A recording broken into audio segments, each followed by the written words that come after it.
ಶೇಷ ಪ್ರತಿ ಸಲ ಏನಾದರೂ ಒಂದು ಹೇಳ್ತಾನೆ ಇದೆಯಾ? ಹೇಳ್ತೀನಿ. ಈಗ 1000 ರೂಪಾಯಿ ಬಿಲ್ ಬಂದಿದೆ. ಆಯಿತು, ಇದಕ್ಕೆ ಡಿಸ್ಕೌಂಟ್ ಕೊಡ್ಸಿ ನೋಡೋಣ. ಬಿಲ್ ಕೊಡು. ತಗೋ.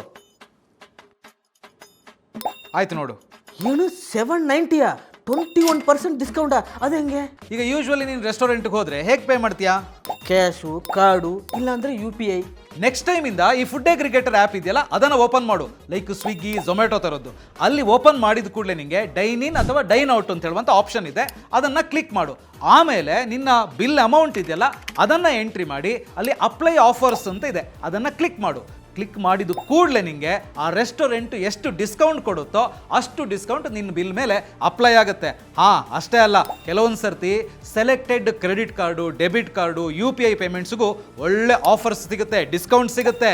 ಅದು 50%, 60%, ಸಮ್ಟೈಮ್ಸ್ 70% ಡಿಸ್ಕೌಂಟ್ ಪಡೆಯೋದಕ್ಕೂ ಕೂಡ ಇಲ್ಲಿ ಅವಕಾಶ ಇದೆ. ಆದರೆ ಒಂದು ಕಂಡೀಷನ್ ಇದೆ. ಅದೇನು ಅಂತ ಹೇಳಿದ್ರೆ, ನೀನು ಹೋಗುವಂಥ ರೆಸ್ಟೋರೆಂಟ್ ಇದೆಯಲ್ಲ ಅದು ಈ ಪ್ಲಾಟ್ಫಾರ್ಮಲ್ಲಿ ಲಿಸ್ಟ್ ಆಗಿದೆಯಾ ಇಲ್ವಾ ಅಂತ ಹೇಳೋಂಥದ್ದನ್ನು ಚೆಕ್ ಮಾಡ್ಕೊಂಡು ನೀನು ಹೋಗಬೇಕು. ಇದೆಲ್ಲ ನಿನ್ಗೆ ಹೆಂಗೆ ಗೊತ್ತಾಗುತ್ತೆ? ಬಾಸ್ ಹೊಲ ನೋಡಿರ್ತೀಯಾ? ಸೊ ಈ ಅವಕಾಶವನ್ನು ಯೂಸ್ ಮಾಡಿಕೊಂಡು ಪ್ರತಿ ಫುಡ್ ಬಿಲ್ ಮೇಲೆ ಸಿಗುವಂಥ ಡಿಸ್ಕೌಂಟ್ ಅವಕಾಶವನ್ನು ಮಿಸ್ ಮಾಡ್ಕೋಬೇಡಿ. Boss Vala, B the boss.